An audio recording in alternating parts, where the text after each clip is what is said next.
It stepped into the porchlight like it had practiced the motion 1,000 times. Long, slow, and wrong. Not wrong in the way a bear looks wrong when it walks on 2 legs, or wrong in the way a man looks wrong when he's been in the woods too long. Wrong in a way that made every nerve in her body pretend it was already gone, elastic, overstretched. Its arms swung past its knees. Its fingers were knuckles and talons. When it opened its mouth, there were so many teeth and wetness, and the smell hit her, like something dead and old and hot at once. And she knew, in a way you only know when sight and scent and memory locked together, that the woods had stopped being simple country and had become something else entirely. If you clicked because you read the title and wanted to scoff, fair. If you clicked because you believe and came looking for more, also fair. What I'm about to tell you comes from 4 separate people in different places at different times who all say they saw something that answered to the same set of behaviors.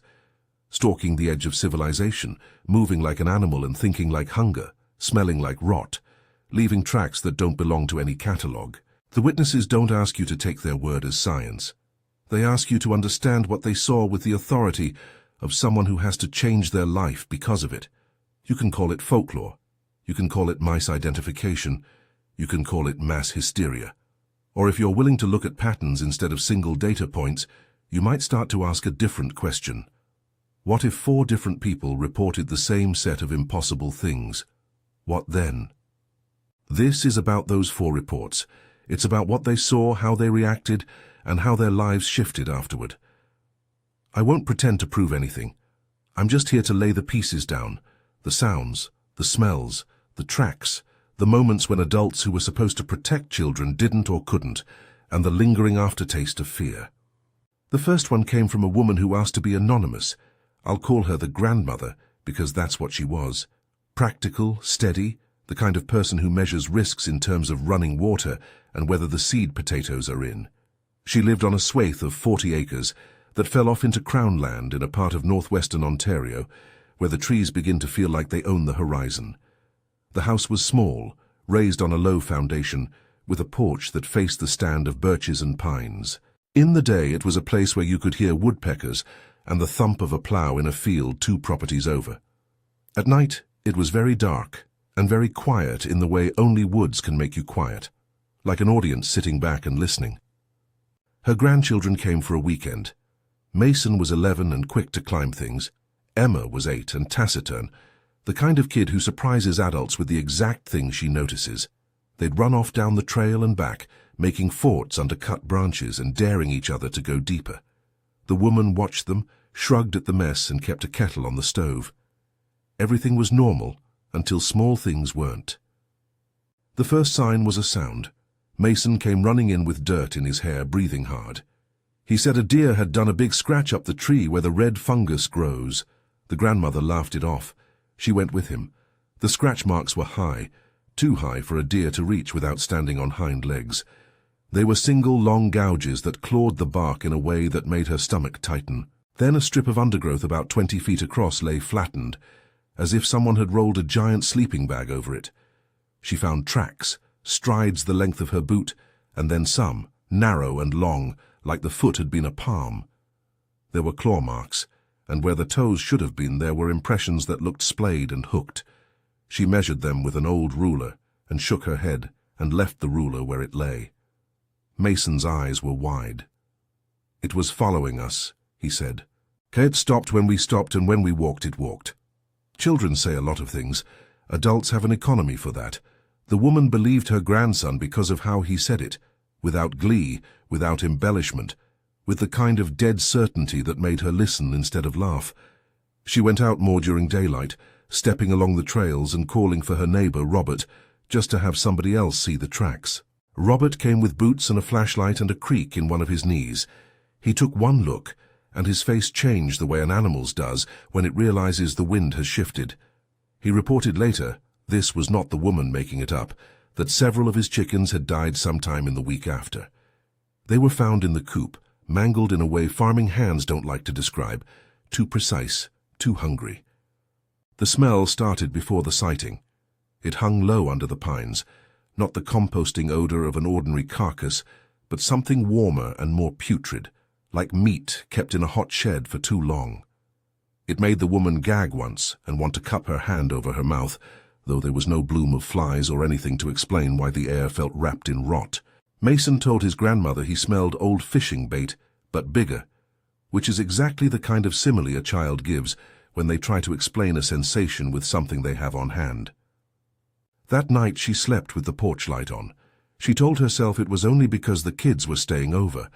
She told herself it was for their comfort. Really, she wanted to see. She sat in a chair with a mug of coffee cooling at her elbow. She listened to the woods breathe. Once an animal broke a stick in the dark and she folded herself like an old woman does to listen, small, tense, prepared. The children were in bed up in the loft, and their breathing was the kind of thing that could be counted on in the dark. It didn't happen fast. Nothing about what she described was a jump scare. The creature arrived like a slow curtain being drawn. At first there was movement at the edge of the gravel, like a shadow slipped in and out around the trunks. Then the smell tightened, an intrusive presence that made her throat close. Then, walking, the sound of a foot, but not soft, not pawing. It was long, wet, and deliberate. She flicked the porch light on before it stepped into the spill of yellow. She said simply, "It was wrong." That was her word. Wrong.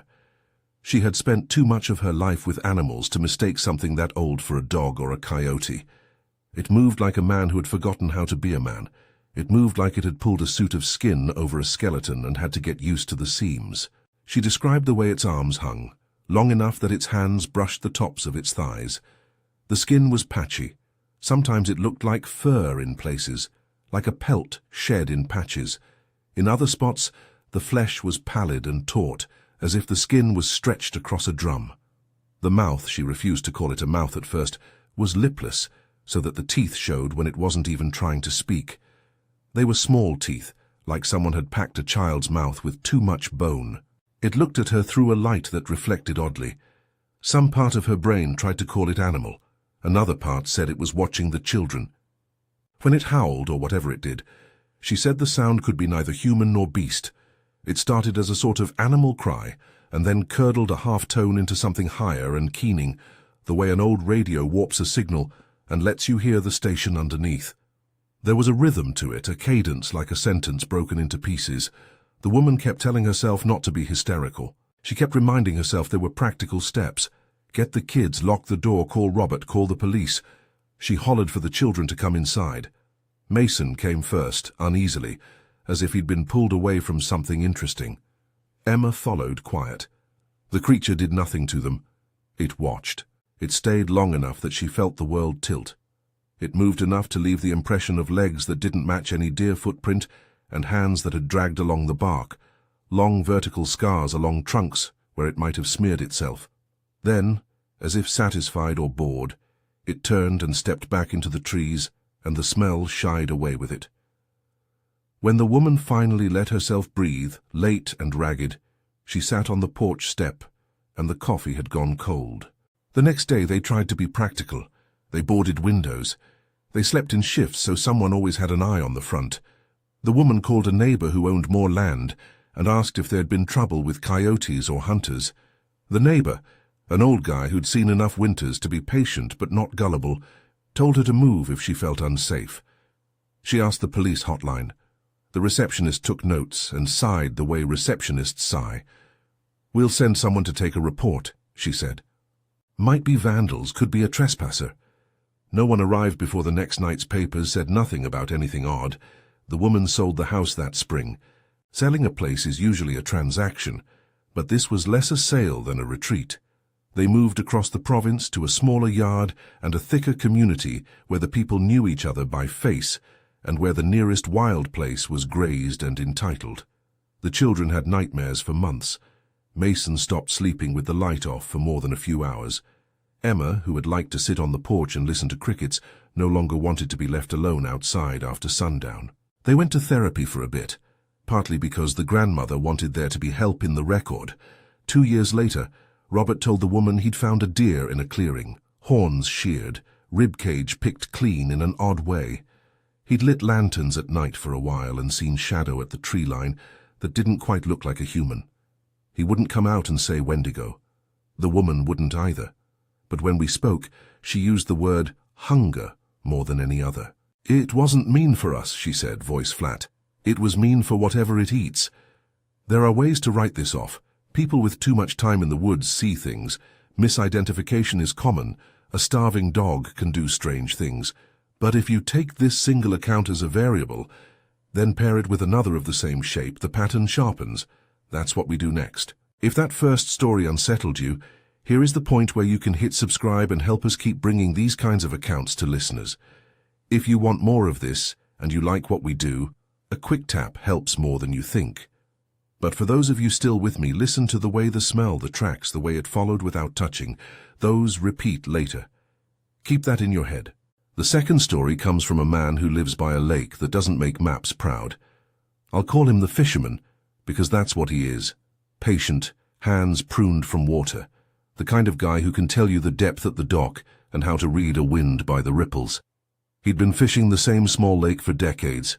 It is the sort of place with a single lane in and a parking area that fits maybe 7 trucks, if you're brave enough to squeeze them in.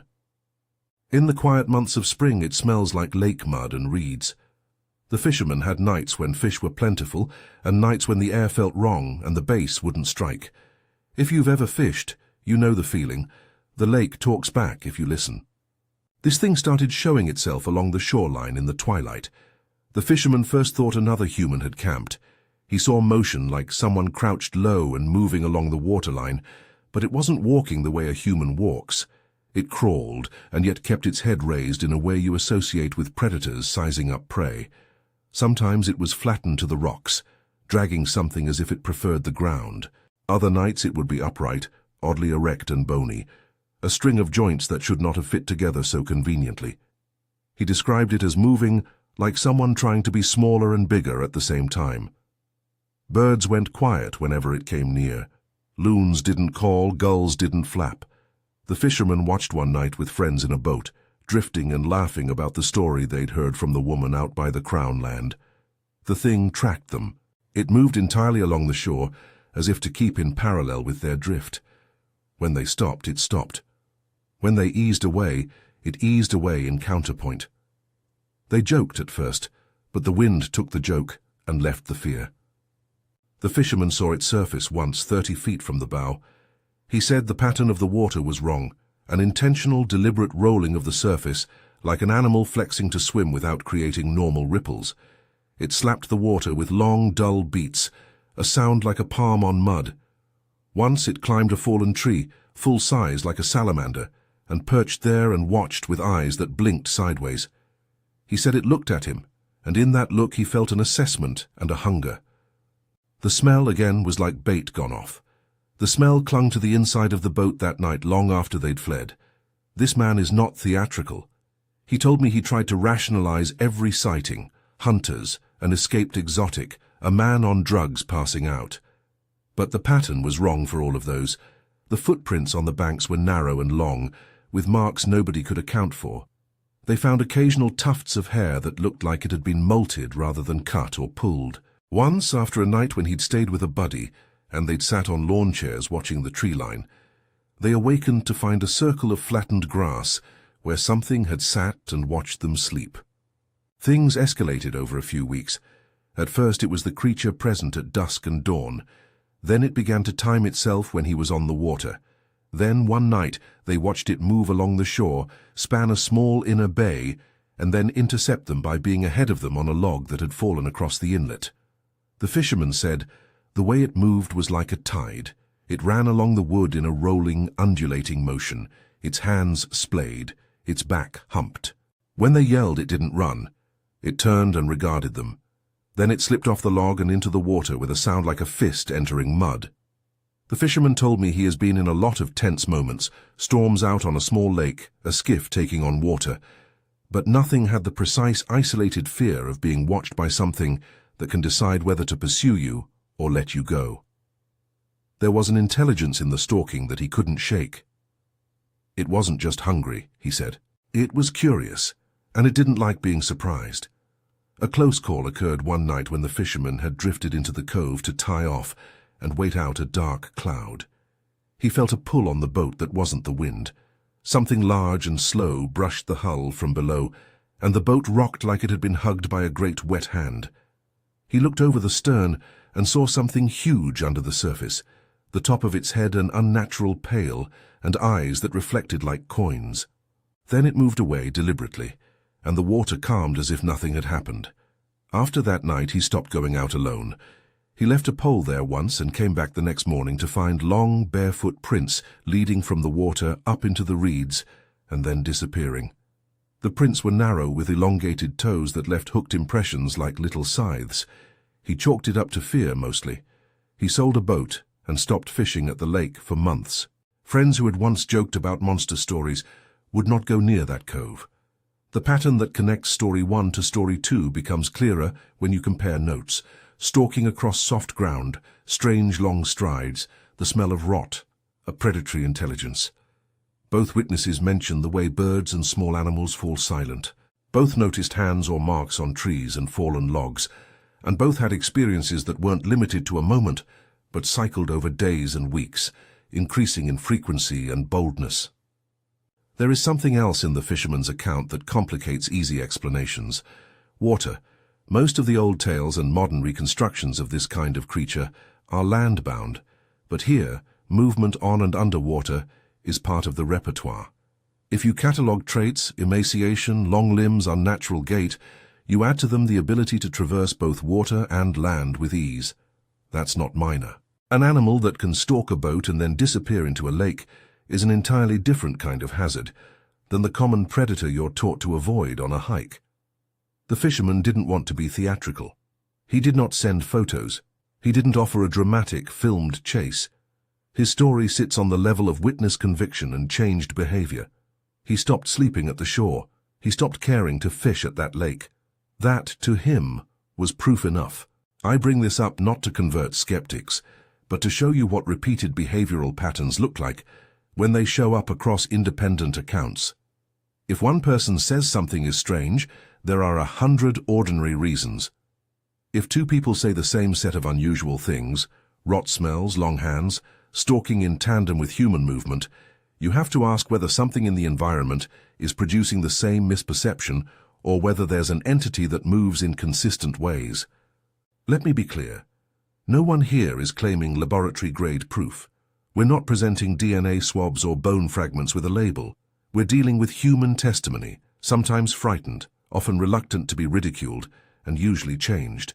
For the people involved, however, changes in behavior are evidence. If you live your life differently because of a night at the lake, that change matters. Habits are not flimsy things, they are scaffolding. When scaffolding shifts, the building risks collapse. The man at the lake told his fishing partners. A few corroborated seeing flashes of something. A couple insisted it was a bear. One said he saw a skinny man, intoxicated. The fisherman respected those takes and listened to them. The difference between these rationalizations and what the fisherman saw lies in the details. The way the thing moved, the prints, the way birds fell silent, the smell. Those are all sensory data points that add up. On a moonless night during the last week of his sightings, with wind like a whisper and the lines slack in the water, the fisherman watched it come again. This time it didn't approach the boat from the shoreline.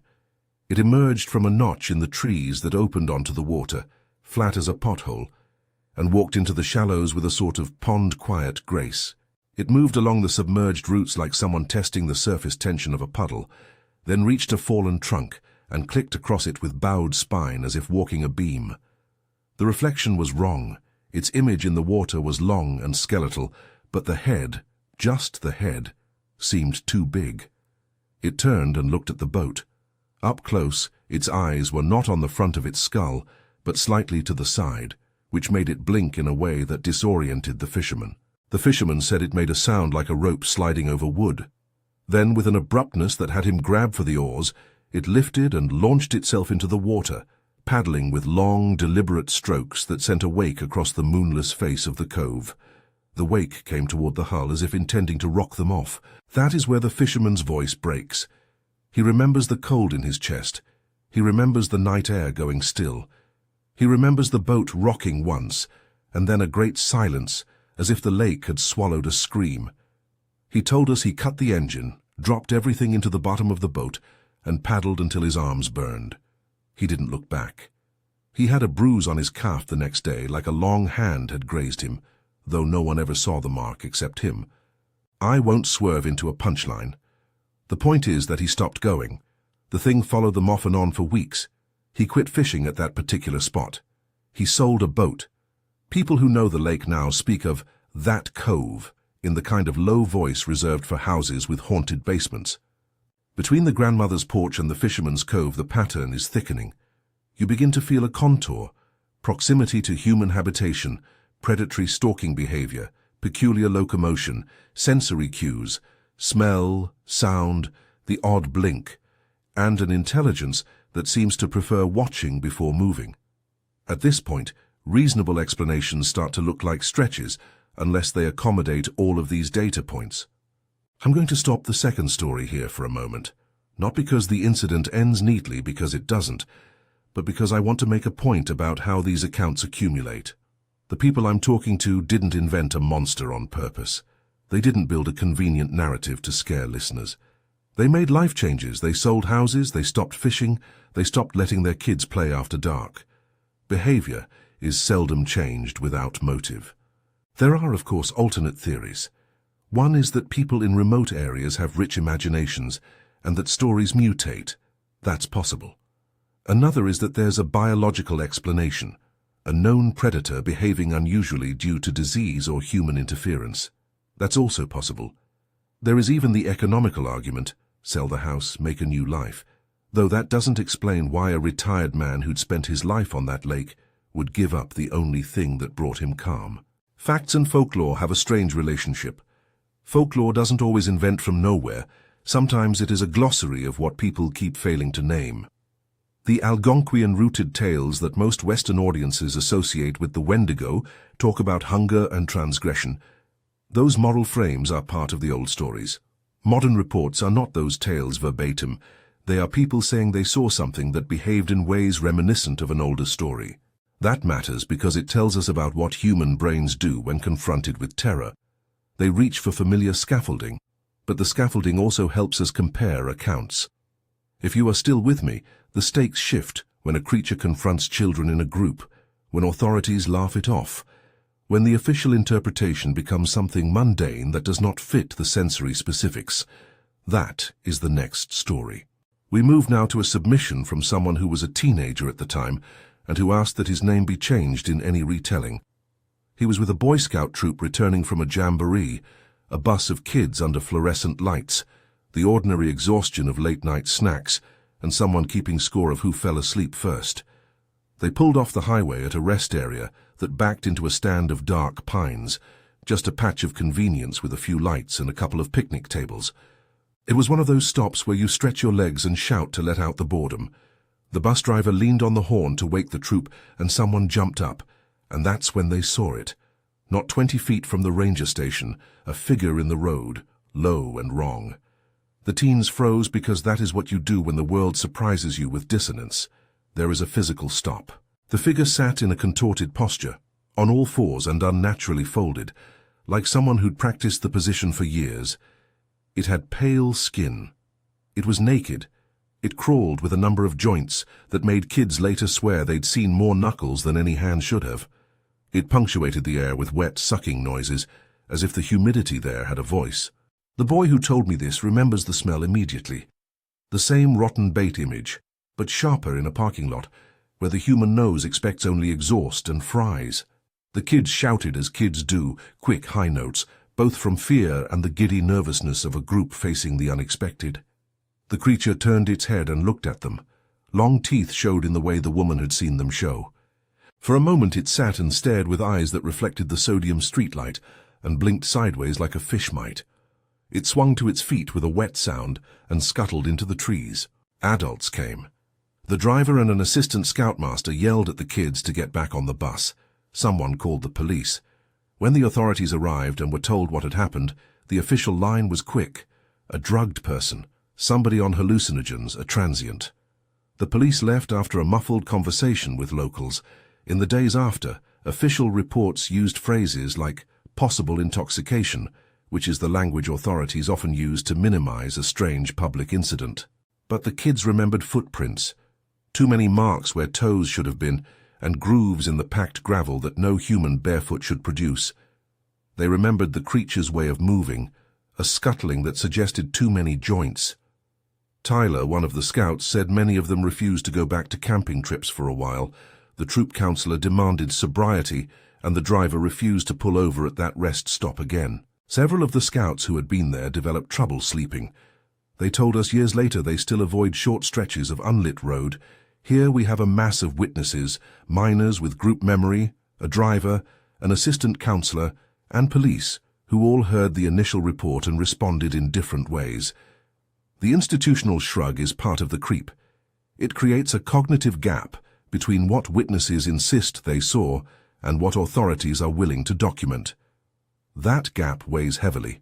The young witness I spoke to didn't want to be dramatic. He repeated the details plainly, as if it were the kind of thing everyone should know and no one would believe.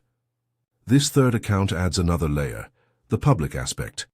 A creature comfortable enough with daytime or near-daytime situations to present itself in a place filled with people. That changes the calculus. If something stalks lonely porches and silent coves, that's one level of concern. If it shows up where kids will see it en masse and the adults will downplay it, then you get a social effect. The official version becomes banal, and the witnesses are left to cope without validation. There's a lot to unpack here, and we're only just getting into the terrain of how communities process fear. The stories themselves ask a question that refocuses what the real danger is. Is it the creature, or is it the way institutions fail to take the creature seriously? In many modern accounts, the two are intertwined. People are left with evidence that is sensorial, subjective, and sometimes inconsistent, and the system prefers inconsistency because it is easier to file away. I could keep going, into the story about the roof and the antlered skull, Blake's story, that is slow and private and far worse for being socially neglected. But I'm going to hold part of that back for a moment. There's a rhythm to these things. Build, breathe, then push deeper. For now, imagine what it does to a child to sit on a bus and stare at a pale limb-like thing that doesn't belong to common categories, what it does to a driver who is responsible for the safety of minors, and to a local police force that has to file a report without a clear culprit. The result is a collection of people who now carry a secret worry like a pebble in their shoes. Before we move on to the more intimate final account, let's sit with the accumulation of details from these three narratives. The grooves on tree trunks, the long stride, the clawed imprint, the rotten meat smell, the silence of birds, the way children seem to see it more readily, the way adults try to protect or explain away. These are not isolated motifs. They are a pattern. Patterns aren't proof. They are clues. The question I'm sitting with, and the question these storytellers seem to want listeners to sit with, is how to handle repeated anomalies that occur in similar configurations across time and place. Do we call them mass misperceptions, shared cultural scripts? Or do we accept, for the sake of ordinary people whose lives were altered, that some things exist outside the neat lines of scientific taxonomy, and that witness testimony is a different sort of evidence altogether? This is where I stop for now, not because the nights are over, but because the next story is quieter and uglier in a way that needs its own space to breathe. A young man raised in a household where the real monster wasn't always out in the trees. When we come back, we'll sit with him on a roof in a storm and listen to what he heard at the top of the ladder. We'll listen to what learned helplessness sounds like when something else takes pity on you. We'll talk about the words a thing can put in your head, and why those words are more dangerous than any claw. For now, keep the smell in your mind. Keep the image of long arms in the porch light. Remember the fisherman's wake pushing toward the hull. Think about how a child's refusal to return to camp becomes, in a small town, the closest thing to evidence many witnesses ever have. And if any of this resonates, consider sharing it with someone who will take your account seriously. I don't say that lightly. People keep talking because they've been refused before. He told me he was sent up there because his mother couldn't be bothered to do it herself. The house needed the antenna reset. Storm had knocked it crooked, and she was the sort who'd hand anybody the job if it meant more of her whiskey stayed cold. Blake was 16 and used to being handed chores and excuses. This was the kind of childhood where responsibility and neglect looked the same. The rental sat back from a chipped gravel road, 5 acres of scrub and young pines, and when the wind came through it carried the odor of damp leaves and old wood. Blake had been up on roofs before. Roofs were a place you could be alone for a little while and not have to answer to the house. That night the sky was a bruise and rain hissed against the tar like something impatient. He carried a ladder, a coil of wire, the kind of nervous competence that kids grow out of when life makes them grow up too early. As he climbed, he says now, he felt the air change, small at first, a tightening at the back of the throat, as if the night had rolled up its sleeves to watch. The antenna sat crooked like an accusation. He wrenched it back into place, hands slick with rain, and heard the first sound before he saw anything. The creak of something on the other side of the roof, heavy and deliberate, a weight not quite like an animal's, but not entirely human either. Then he smelled it, the familiar putrid note that threads through the other accounts, the sort of rot that seems personal, like the thing has been marinating in its own hunger for a long time. He froze. He tells me he didn't think at first. He didn't consider what it might be. He thought of the ladder beneath him, the pitch beneath that, and the night sky. He thought of the bottle inside the house, and the way his mother's voice would cut if she woke and found the antenna still crooked. It was all the ordinary anxieties of a kid who had learned to measure danger by whether his mother would notice he was gone. And then he saw it. Not simply a mask or a deer head hung on a nail. This was a skull-shaped face, elongated, antlered, and impossibly small where bone met flesh. The horns were not long and symmetric like the buck that had once wandered the edge of his yard. They rose from the skull like questions. Behind them the thing's eyes glowed a bead of angry coal, red and wet and watchful. Its shoulders were ridged, its neck thin, and when it leaned over the gutter it moved in a way that suggested both a predator and a thing imitating a predator. It had hands curved around the roof's edge. He could see knuckles and claws that dripped a dark, tacky moisture. He said it smiled, though the word smile felt wrong when he said it, because the mouth was more a suggestion than anything. Hollows, angles, rows of teeth that seemed to plan for more than a single meal. And then it spoke, not out loud in words the way people speak in a town diner, but as a pressure inside his skull, like someone sliding a key into a lock and turning it. He heard the phrase clear, as if he'd spoken it himself. Nobody will come for you. He swore afterward he wasn't hallucinating. The voice had the cadence of a memory, a parental phrase bent inward. No one will come. It mimicked the language of neglect and turned it into a threat. Blake started to climb down, but the ladder was wet and his hands shook. The thing moved closer, close enough that its breath, if he could call that sound breath, rattled like something trying to warm itself on iron. It wrapped a claw around a rung of the ladder and leaned its skull toward him. The mouth worked in a slow, wet chewing motion that had nothing to do with food and everything to do with the promise of taking. Come down, he says it said then. He repeats it now in the flat way survivors do, like iterating a fact. Come down. No one will look for you. He dropped the ladder. He didn't plan that movement. He simply felt the compulsion of survival, legs pumping, hands clamped like fists. He remembers the texture of the gutter in his palm as he vaulted off the roof onto the lean of the porch.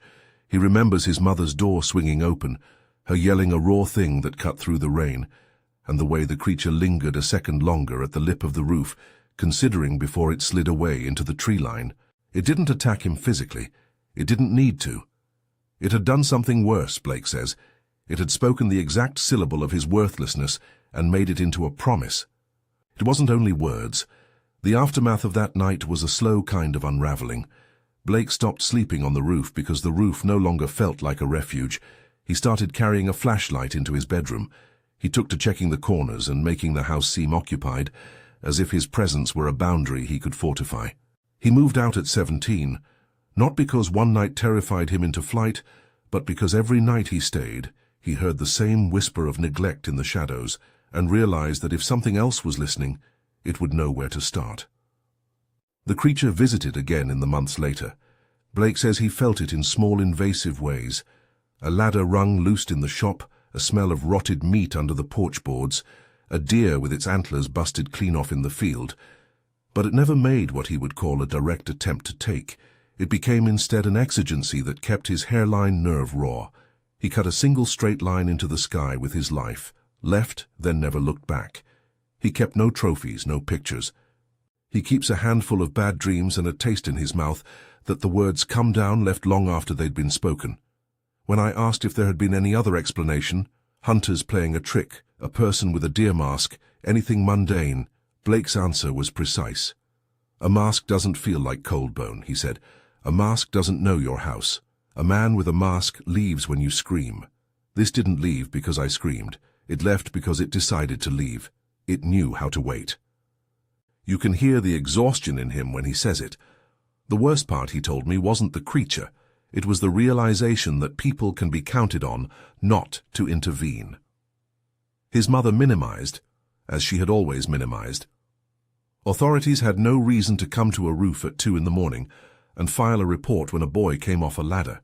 Even when he later told his story to friends, it was the way they tilted their heads and said practical things. Get away from her. And then let it go. The creature used loneliness as a terrain.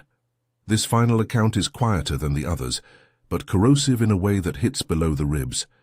The terror is not merely the sight of a strange skull and antlers, it's the weaponization of social negligence.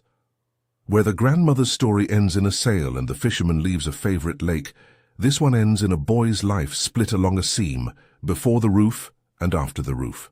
The creature worked not by brute force, but by naming the weakest story a human carries, abandonment, and then making that name a command. Now stand back for a second and line the 4 stories up in your head. What you get is less a list of curiosities and more a set of repeated behavioral marks. They are not identical. They vary like dialects of the same language. Sometimes it wears antlers, sometimes it crawls, sometimes it stalks water, sometimes it steps into a porch light. But the touchstones repeat. The rotten smell, the abnormal gait, the long hands, the unnatural teeth, the way birds fall quiet, the preference for edges, porches, shorelines, rest stops, where human warmth and wild meet. Children and young people, for reasons you can guess, are often the first to notice. Adults either protect and move away or offer banal explanations that do not fit the sensory specifics. The thing, whatever you want to call it, treats the world as a place of thresholds and hungers. I could read you a laundry list of cross-cultural frameworks that try to make sense of this, Algonquian tales that always tie hunger to moral collapse, or more modern cryptozoological takes that favor an evolutionary aberration. But the point isn't to shoehorn these reports into a single academic box. The point is empirical in a human sense. 4 independent people, separate contexts, similar sensory clusters, resulting in concrete life changes. People don't sell houses, abandon lakes, stop chaperoning kids, or leave homes at 17 because a tale sounds good. Their lives change because reality, however you want to qualify it, has altered its terms for them. Let me address the obvious pushback before you make it in the comments. Yes, stories can be contagious. Yes, fear can prime people to see patterns. Memory is malleable, and panic rewrites details. But there's also a counterweight to that. The things I'm talking about are not night-by-night panics. They are behaviors repeated until the entire rhythm of a life changes. That's a higher evidentiary bar than a single scream in the dark. Add to that the overlap of sensory detail across people who are, by all evidence, unconnected. There's something to be reckoned with. What does this all add up to? For me, and for the people I spoke with, it becomes reasonable. No, not proof in the courtroom or the lab sense, but reasonable. To consider that these encounters are not random or mutually exclusive mistakes. They're either the same phenomenon manifesting differently, or they're different things that converge on the same behavioral logic, preying on thresholds, exploiting isolation, creating a persistent imprint on the living. Call it a Wendigo if you like. The term is loaded, colonial, folkloric, and also a useful shorthand for a certain kind of predatory hunger in the wild, or call it something else. The label matters less than the experience. There is also a moral layer that can't be ignored. These reports repeatedly move toward places where humans have failed other humans, neglectful households, understaffed rural police, communities that silence children's fears with practicalities. The more I listened, the more it felt as though whatever prowls the margins of our properties likes that neglect, uses it, and grows bold where our social fabric is thin. That is the most human part of these stories. The creature meets us not only as physical prey, but as a mirror showing how fragile our care networks can be. And here's the final thing. None of the witnesses I talked to wanted infamy. They didn't want the spotlight. They wanted their fear to be taken seriously and, in many cases, to be left alone. They asked for privacy. They told me what happened and what they did afterward. Practical things like selling a house or selling a boat or not letting kids camp by that rest area. Those responses are the low, durable proof in this archive. Behavior is evidence of a sort that matters. So where does that leave the title of the piece you clicked on? Wendigos are real 4 chilling encounters you won't believe. I don't say it lightly. If you weigh eyewitness testimony not as unrefined anecdote, but as a data set, sensory clusters repeated across space and time, life-altering consequences, and corroborations that cannot be easily reduced to a single mundane explanation, the label real becomes defensible as a working hypothesis. Do we have bones in formal custody, peer-reviewed analyses, or a consensus that would make skeptical scientists nod? No. We have human testimony that is consistent enough to demand attention. That's as much as responsible storytelling should assert.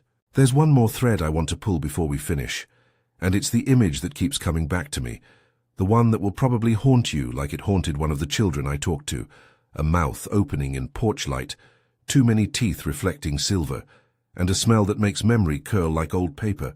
That image does something dangerous. It insists on the possibility that what we call wilderness contains predators that are neither bear nor person, and it insists that our social margins, our porches, our rest stops, our coves, are where their business sometimes meets ours. I won't send you out to test that possibility. Don't go to the rest stop at midnight, don't park your boat in a cove you don't know, and don't climb onto roofs during storms unless you have someone with you, and even then be mindful. These are cautionary tales as much as they are catalogues of the strange. The safest option when faced with the unknown is to retreat, check for community, and report carefully. Document without endangering yourself. But I also won't tell you to dismiss these people as liars or fools. Listen instead, and let the discomfort of not knowing sit with you. If you've got a story, something that made the hair on your arms stand up, an impossible footprint, a thing that didn't belong near your kids, send it to darkstories.org. We anonymize submissions and treat them seriously. Follow and review if you want more of these, and check the show notes for a link to the host's book pre-order if you're into deeper dives. That's it. One small favor. Be careful and be kind. Not everyone who tells you a horror tale is seeking attention. Many are asking for validation. I'll leave you on this. Imagine the porch light flickering on, a slow smell of old meat seeping out like a story that won't be left alone, and a shadow with too many teeth tilting its head as if curious about what you'll do next. Keep the light on. Keep each other safe. Good night.